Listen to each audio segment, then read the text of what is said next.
कुछ खबरें खेल के मैदान से।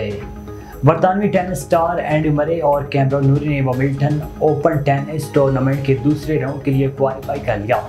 एंडी मरे ने हमवतन खिलाड़ी रियान पेडरसन के खिलाफ कामयाबी हासिल करके विंबलडन के पहले राउंड में कभी न हारने का अपना रिकॉर्ड बरकरार रखा, जबकि बरतानवी नंबर 1 कैमरन नूरी ने जमहूरिया चेक के हरीम टेनिस स्टार टोमास मचाक के खिलाफ 6-3, 6-4, 6-1 और 6-4 से कामयाबी हासिल की। मेगा इवेंट के दूसरे मरहले में नूरी का मुकाबला अमेरिकी खिलाड़ी क्रिस्टोफर के ब्राज़ील के थियागो मोनेटो से होगा, जबकि 36 साल मरे का मुकाबला यूनानी खिलाड़ी 5वें सेट स्टेफानोस स्टेपलपास या 2020 यूएस ओपन के चैंपियन डोमिनिक थीम से होगा। इंग्लैंड और लिवरपूल के साबिक मिडफील्डर स्टीवन जेरार्ड को सऊदी फुटबॉल क्लब अल इत्तेफाक का मैनेजर मुकर्रर कर दिया गया।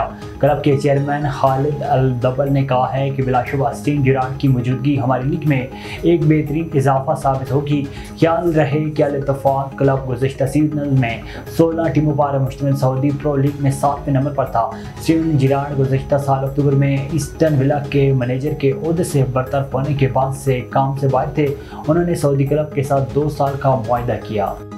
आईसीसी वर्ल्ड कप क्वालिफायर के सुपर 6 मरहले में स्कॉटलैंड ने जिम्बाब्वे को 31 रन से शिकस्त दे दी। क्वीन स्पोर्ट्स क्लब ब्लावे में खेले गए मैच में स्कॉटलैंड ने पहले बैटिंग करते हुए मुकर्रर 50 ओवर्स में 8 विकेटों के नुकसान पर 234 रन बनाए। Michael Lesk 48, Matthew cross 38, Brendon मकल्लम 34 और जॉन मग्स से 31 रन की इनिंग खेलकर नुमायां बैटर्स रहे।